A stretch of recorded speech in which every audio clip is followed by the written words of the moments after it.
사도신경으로 우리의 신앙을 고백하겠습니다. 전능하사 천지를 만드신 하나님 아버지를 내가 믿사오며 그 외아들 우리 주 예수 그리스도를 믿사오니 이는 성령으로 잉태하사 동정녀 마리아에게 나시고 본디오 빌라도에게 고난을 받으사 십자가에 못 박혀 죽으시고 장사한 지 사흘 만에 죽은 자 가운데서 다시 살아나시며 하늘에 오르사 전능하신 하나님 우편에 앉아 계시다가 저리로서 산자와 죽은 자를 심판하러 오시리라. 성령을 믿사오며 거룩한 공회와 성도가 서로 교통하는 것과 죄를 사하여 주시는 것과 몸이 다시 사는 것과 영원히 사는 것을 믿사옵나이다. 아멘.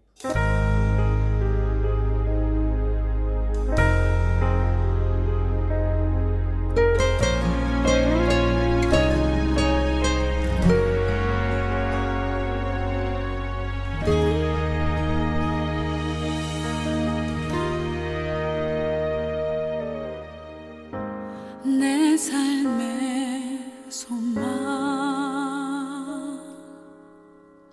내가 바라는 한 분, 예수 닮기를 내가 원하네. 한없는 사랑, 풍성한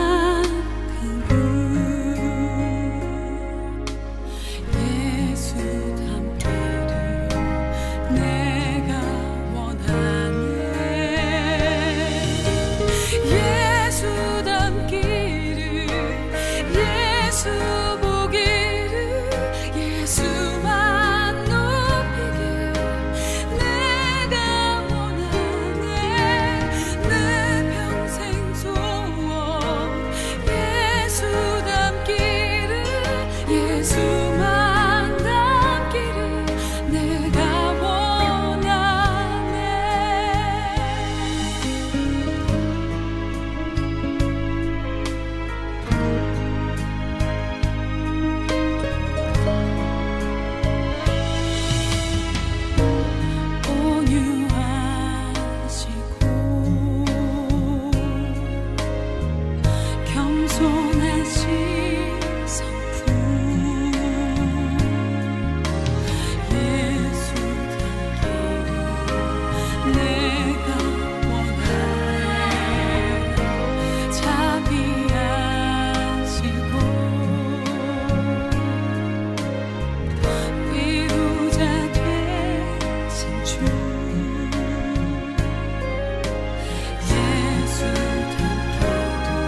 오늘 함께 하실 하나님 말씀 베드로전서 5장 3절, 고린도전서 11장 1절, 그리고 빌립보서 3장 17절 말씀입니다. 그럼 제가 읽겠습니다. 고린도전서 5장 3절입니다. 맡은 자들에게 주장하는 자세를 하지 말고 양 무리의 본이 되라. 고린도전서 11장 1절, 내가 그리스도를 본받는 자가 된 것 같이 너희는 나를 본받는 자가 되라. 빌립보서 3장 17절, 형제들아 너희는 함께 나를 본받으라. 그리고 너희가 우리를 본받은 것처럼 그와 같이 행하는 자들을 눈여겨보라. 아멘. 이 시간 오늘의 예배를 위하여서 그럼 기도하겠습니다. 사랑과 은혜로 우리를 가득 채우시는 주님, 언제나 지키시고 보호하시는 주님의 은혜가 일상화되어 느끼지 못하는 우리를 용서하여 주시옵소서. 예배를 통하여 우리의 안위를 지키시는 주님을 주문처럼 외우는 세속적인 자들이 아니라 주님의 크신 은혜를 다시 한번 크게 느끼는 것이 예배요 기도임을 아는 하나님의 사람으로 우리를 만들어 주시옵소서. 있어서 좋은 그런 기호식품 같은 것이 아니라 없으면 살지 못하는 필수 불가결한 것으로 주님의 은혜를 인식하게 하시고 은혜 가운데에서 더 큰 은혜를 갈구하는 자가 아니라 주신 은혜에 깊이 감화 감동받을 영혼들이 되게 하여 주시옵소서. 하나님, 부족한 자가 이 자리에 섰습니다. 무엇보다도 부족하고 어리석은 자임에도 주님의 은혜로 가까스로 이 자리에 나오니 주님께서 역사하셔서 은혜 받을 만한 자에게 주시는 큰 은혜를 주시고 또 그런 자가 저 또한 되기를 원하오니 우리를 불쌍히 여겨 주시옵소서. 주신 은혜 감사합니다. 역사하실 줄을 믿고 감사드리며 예수님의 이름으로 기도드렸습니다. 아멘. 우리 중 대부분은 어린 시절 자녀로서 어떤 삶의 모토가 될 만한 그런 위인의 모습을 책을 통해서 볼 것을 부모님이나 아니면 다른 어른들에게서 그런 걸 요구받아 왔습니다. 그래서 어떤 전집으로 구성된 그런 위인전을 출판사는 다르지만 어느 집에서나 볼 수가 있었습니다. 사실 지금 이제 어른이 되어서 그 위인전 전집 그 책을 가만히 생각해 보면 그 책들은 우리가 본으로 삼고 살아가기에 어떤 결핍되어 있는 점들이 아주 많았습니다. 어떤 장면은 아주 극적으로 미화를 하고 조금 인간적인 것들은 쳐내고 조금이라도 논란이 될 만한 부분은 삭제한 경우가 그 책에는 아주 많이 있었죠. 사실 그 위인전에 수록된 그들 대부분은 전부터 지금까지 우리 주변에서 보는 평범한 사람들이 아니라 다른 생각을 가진 어떤 혁명가적인 생각과 행동력을 가지고 있는 경우가 아주 많았습니다. 그렇기 때문에 시대와 상황에 맞서서 그들은 치열하게 고민했고 또 저항했고 또 직접적으로 부딪혀서 전과는 어떤 다른 새로운 세계의 패러다임을 제시하는 경우가 아주 많았습니다. 당연히 그러한 과정 가운데서 오는 사회 혼란이나 갈등은 그 위인이 살아가는 과정에서 자연스럽게 따라오는 어떤 덤 같은 것이었죠. 이러한 상황에서 우리가 위인전에서 읽었던 것처럼 아름답고 아주 감동적인 장면들, 그런 장면들이 그들이 살아가는 순간순간마다 막 펼쳐지고 사람들이 감화 감동을 받고 그들을 우러러 봤을까요? 전혀 그렇지 않았을 것입니다. 그들은 태풍의 눈 같은 존재였어요. 갈등이 최고조로 타오르는 그런 순간에 서 있는 인물들이었습니다. 우리가 흔히 생각해 보면 갈등이라는 걸 생각해 본다면 그 갈등의 한가운데 펼쳐지는 광경이 그렇게 아름답지가 않습니다. 그 갈등을 전쟁이라는 예로 들어보면 전쟁터, 포탄이 서로 왔다 갔다 하는 그 가운데에서 꽃송이가 가득한 정원이 그 안에 남아 있을 수가 있을까요? 그렇지 않죠. 찰리 채플린은 이렇게 말을 했습니다. 삶이라는 것은 멀리서 보면 희극이지만 가까이서 보면 비극이라고 말을 한 바가 있습니다. 그런 것처럼 우리 안에 그 위인들은 과거와 같은 그런 영광스러운 그림으로 지금 어른이 되어서 많은 현실적인 것을 경험한 우리 마음속에 자리하지 못하고 있습니다. 그렇기 때문에 지금 성인이 되어 바라본 그런 롤 모델로서의 위인들 한 사람 한 사람이 그렇게 큰 감동과 감화로 우리 마음속에 이어지질 않습니다. 그래서일까요? 예수님을 어떤 롤모델 그 이상으로 닮아가려고 애써야 하는 우리는 과거에 그저 책으로나마 스쳐 지나갔던 훌륭한 발자취 정도로 여기고 있음을 오늘 이 시간 깨달아야만 합니다.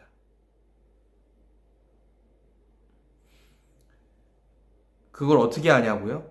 그 증거는 차고 넘칩니다. 만약에 어떤 사람이 누군가에게 와서 당신의 꿈은 무엇입니까? 라고 그리스도인들에게 물어보았습니다. 그런데 그 그리스도인들 중에 아무도 꿈이 예수님처럼 되는 거라고 자연스럽게 말하는 사람을 저는 CBS나 어떤 다른 방송이나 어떤 인터뷰에서도 한 번도 본 적이 없어요. 거기에는 여러 반론이 제기될 수 있습니다. 그거는 너무나 당연한 거기 때문에 라고 그렇게 말하는 사람도 있을 수도 있고요.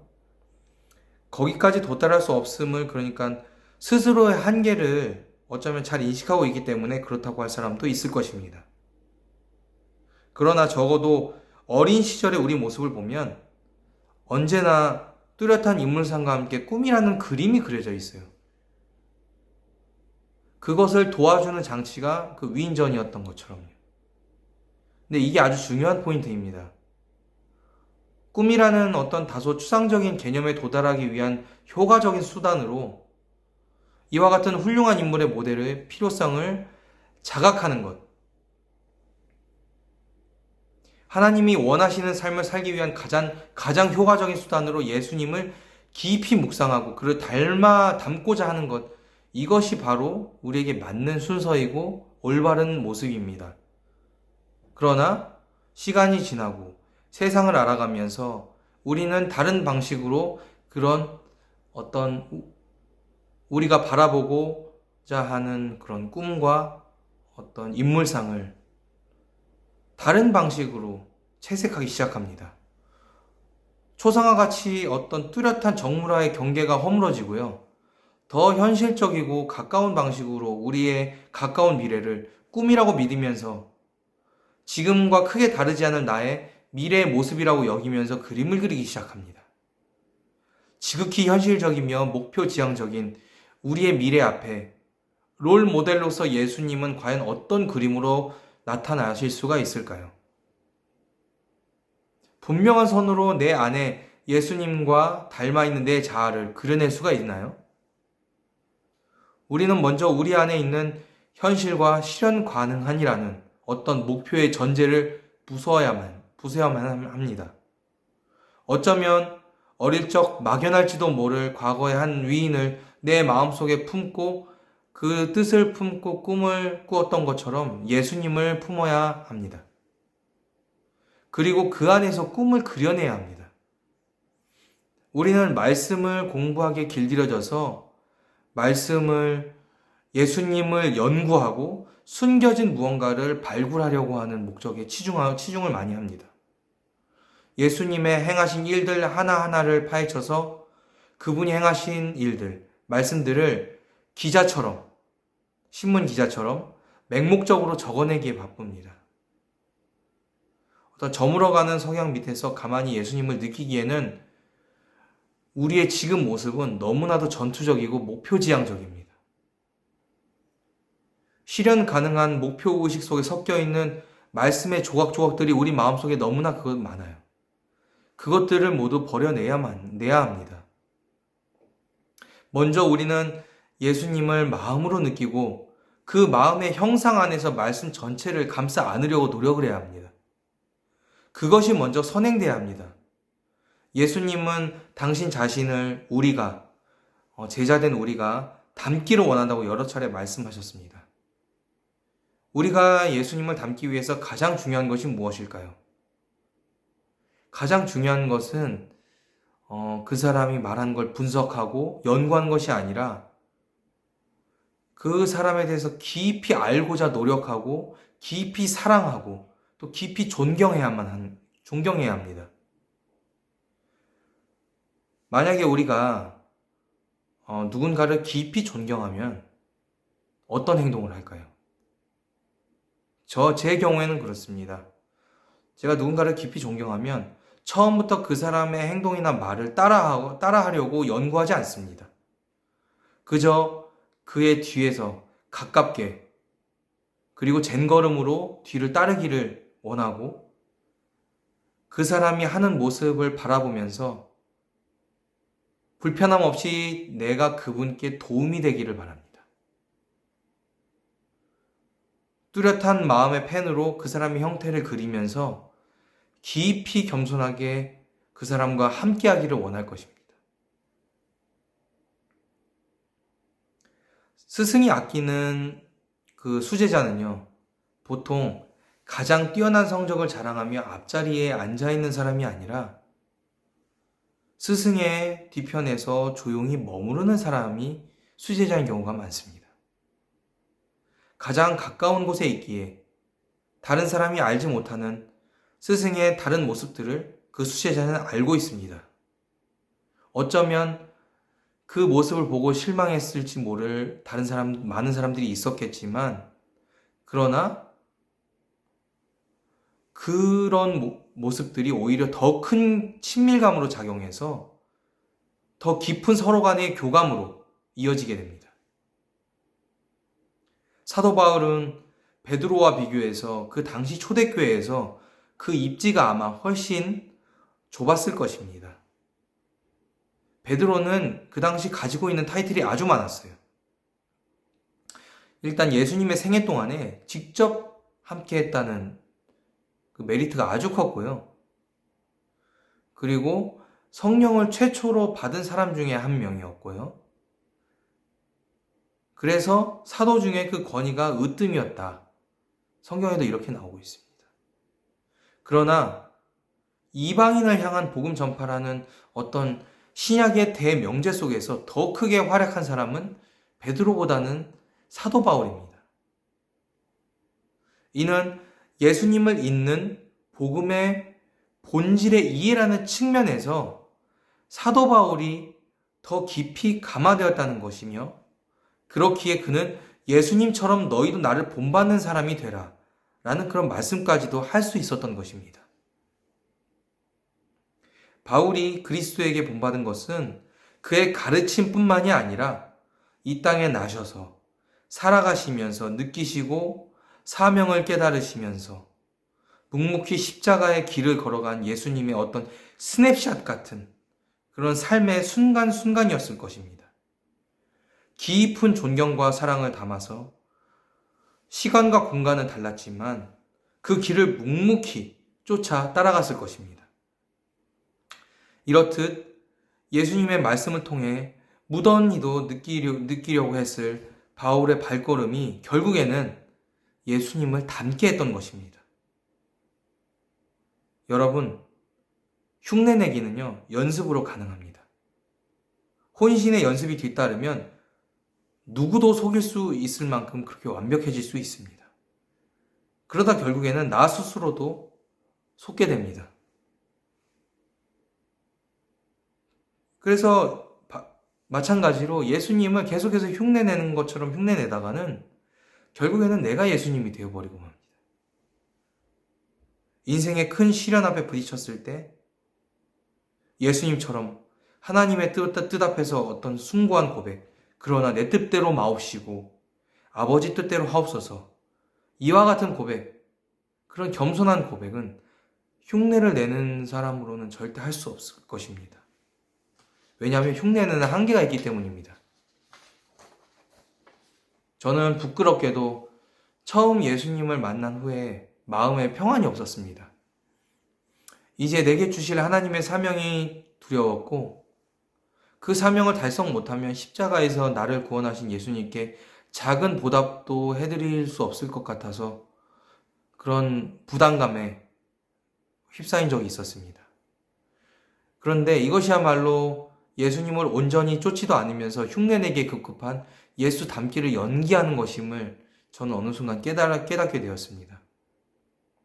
우리는 흔히 범하고 있는 죄악들을 열거하고 왜 자꾸 이런 일을 반복하는가를 분석하기를 잘합니다. 비슷한 상황에서는 이것을 극복할 수 있을지 모르지만 이와 같은 죄악은 반복되기가 쉽고 우리는 분석과 좌절을 끊임없이 반복할 것입니다. 원인 분석이 해결과 맞닿아 있다는 지극히 세상적인 시각으로 접근하기에 이런 회개의 문제는 근절되기 어려울 것입니다. 예수님의 뒤를 더 따르지 않아서 온전히 예수님을 묵묵히 생각하지 않았기에 결국에는 우리가 예수님을 닮기 노력하지 않았기에 벌어지는 일입니다. 마음속에 자리하고 있는 판단 기준이나 내 생각을 모두 버리고 순수한 마음으로 예수님을 생각하시는 오늘 하루가 되기를 바랍니다. 말씀 하나하나에 밑줄 치듯 체크리스트를 만들지 말고 예수님의 삶 전체를 느끼십시오. 말씀을 통해서 그려지는 예수님의 모습이 우리들 마음속에 분명히 그려질 것입니다. 그 그려진 부분을 성령님을 통하여서 감수를 받으시고 그런 후에 예수님을 깊이 존경하고 사랑하시기를 바랍니다. 그 사랑 안에서 거하는 것은 깊이 오래 자주 생각하는 것입니다. 그 예수님의 말씀을 통해 형상화된 예수님을 마음으로 깊이 느끼시는 순간이 많아질 때, 그리고 그 순간이 길어질 때마다 우리는 점점 예수님을 닮아가고 있고 그것이 증거가 될 것입니다. 우리 이 시간 함께 기도하겠습니다. 주님 감사합니다. 우리에게 귀한 주님의 말씀을 허락하심을 감사드립니다. 우리는 많은 시간 동안 주님을 닮기를 원한다고 말했으나 진짜 주님의 모습을 알지 못하고 직접 우리 곁에 말씀으로 서 계심에도 다른 사람들이나 다른 곳에서 들려오는 이런저런 소문으로 스스로의 예수님을 만들 때가 많았습니다. 제대로 알지 못할 주님을 우리가 어떻게 닮을 수 있습니까? 우리는 미래를 바라보며 주님을 바라보는 것이 아니라 뚜렷한 목적의식과 정확한 분석, 그리고 확실한 증거를 만들어내기 바빴습니다. 잠잠히 주님을 기다리지 못하고 소란스럽게 주변을 다니며 이것이 맞는지 저것이 맞는지 아무나 붙잡고 물어보기 일쑤였습니다. 주님을 닮는다는 그 참된 의미를 깨닫게 하여 주시옵소서. 거룩함을 붙들고 눈을 들어 참사랑이신 예수님의 온유함과 평온함을 느끼게 해 주시옵소서. 우리 성도들 삶 가운데 이러한 예수님의 형상이 순간순간마다 비춰져 자신을 돌아보는 은혜가 있게 하여 주시옵소서. 그럼으로써 정말 예수님을 닮은, 예수님을 닮고자 노력하는 참된 노력이 있는 우리가 되게 하여 주시옵소서. 예수님의 이름으로 기도드렸습니다. 아멘. 우리 주기도문으로 오늘의 예배를 마치겠습니다. 하늘에 계신 우리 아버지여, 이름이 거룩히 여김을 받으시오며 나라에 임하옵시며 뜻이 하늘에서 임한 것 같이 땅에서도 이루어지이다. 오늘날 우리에게 일용할 양식을 주시고 우리가 우리에게 죄 지은 자를 용서한 것 같이 우리의 죄를 사하여 주옵시고 우리를 시험에 들게 하지 마옵시고 다만 악에서 구하옵소서. 나라와 권세와 영광이 아버지께 영원히 있사옵나이다. 아멘. 우리 오늘 함께 기도하겠습니다. 나라와 민족을 위하여 기도해 주시고 이 코로나 시국에 주님이 우리에게 원하시는 뜻이 무엇인지, 참으로 우리가 주님의 본을 받고 주님을 닮아간다는 게 무엇인지를 깨닫게 해달라고 기도해 주시고, 목사님 지금 세계 선교대회차 참석차 한국 방문 중에 계시는데 이제 남은 일정 얼마 남지 않았습니다. 그 남은 일정까지 주님께서 영과 육 가운데 강건함으로 지켜주셔서 정말 그 모든 일정 가운데 주님의 은혜가 넘치도록 함께 하시고 역사하시는 놀라운 기적의 순간순간이 되게 해달라고 이 시간 기도하시고, 그리고 각자 원하는 기도 제목을 놓고 주여 삼창하시고 통성으로 기도하시겠습니다. 주여 주여 주여